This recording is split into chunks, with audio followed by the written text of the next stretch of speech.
بسم اللہ الرحمن الرحیم۔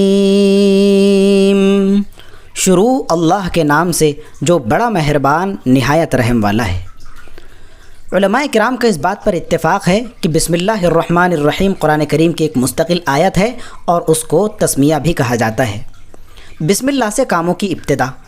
ہر اہم کام کے وقت بسم اللہ کو پڑھنا چاہیے، جیسے قرآن کریم کی تلاوت اور ذکر و اذکار کے وقت، سواری پر سوار ہونے کے وقت، گھر یا مسجد میں داخل ہونے یا نکلنے کے وقت، چراغ لائٹ روشن کرنے یا بجھانے کے وقت، بیوی سے جنسی تعلق یعنی فزیکل ریلیشن قائم کرنے سے پہلے، میت کی آنکھ کو بند کرنے اور اس کو قبر میں اتارنے کے وقت، جسم میں تکلیف کی جگہ پر ہاتھ رکھتے وقت وغیرہ، ان تمام جگہوں پر بسم اللہ کو پڑھا جائے۔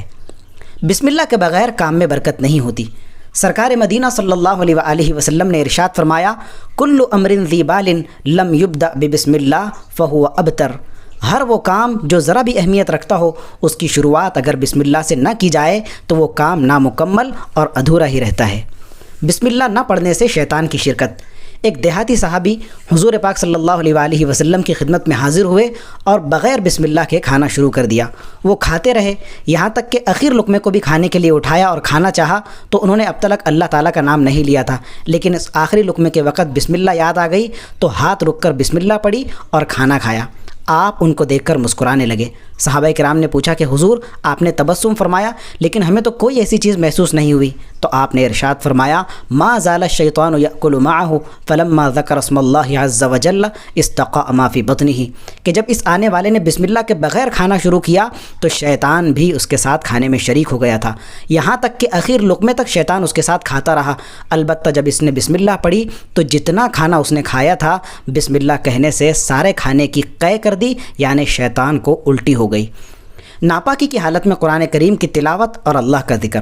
یہاں پر یہ بات بھی یاد رکھے کہ بسم اللہ الرحمن الرحیم قرآن پاک کی آیت بھی ہے اور دعا بھی ہے۔ ناپاک چاہے مرد ہو یا عورت، ان کے لیے تلاوت کی نیت کے ساتھ بسم اللہ الرحمن الرحیم پڑھنا جائز نہیں ہے، کیونکہ یہ قرآن کریم کی آیت ہے۔ البتہ دعا یا برکت کے لیے کسی کام کے شروع کرنے کے وقت بسم اللہ کو پڑھا جا سکتا ہے۔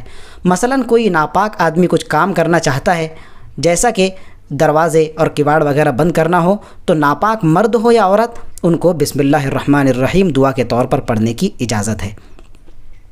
کب کب بسم اللہ کا پڑھنا فرض، سنت، مستحب، مکروہ اور حرام ہو جاتا ہے؟ جانور ذبح کرتے وقت بسم اللہ کا پڑھنا فرض ہے، وضو میں اور ہر اہم کام کی ابتدا میں، اسی طرح کھانے پینے اور بیوی سے صحبت کرنے میں بھی بسم اللہ کا پڑھنا سنت ہے۔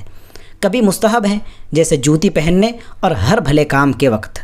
کبھی بسم اللہ کا پڑھنا مکروہ ہوتا ہے، جیسے کوئی مشتبہ کام مثلاً سگریٹ یا حقہ پینے سے پہلے۔ تو کبھی بسم اللہ کا پڑھنا حرام ہوتا ہے، جیسے شراب یا خنزیر کھانے پینے سے پہلے۔ بسم اللہ کی جگہ 786 لکھنے کا حکم۔ آج کل لوگ عموماً بسم اللہ کی بجائے 786 لکھنے ہی پر اکتفا کرتے ہیں، تو یہ چیز صحیح نہیں ہے۔ یہ نمبرات اور آنکڑے وہ ہیں جو لوگوں نے اپنے ہی طور پر خود متعین کر لیے ہیں، اس لیے بسم اللہ ہی لکھنا چاہیے۔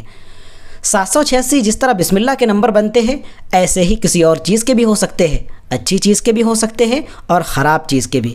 یہاں تک کہ بعض حساب کرنے والوں نے تو حساب کر کے بتایا کہ ہری کرشنا کے بھی 786 نمبر بنتے ہیں۔ لہٰذا اب سوچنا چاہیے کہ بسم اللہ کا یہ نمبر کیسے بدل بن سکتا ہے۔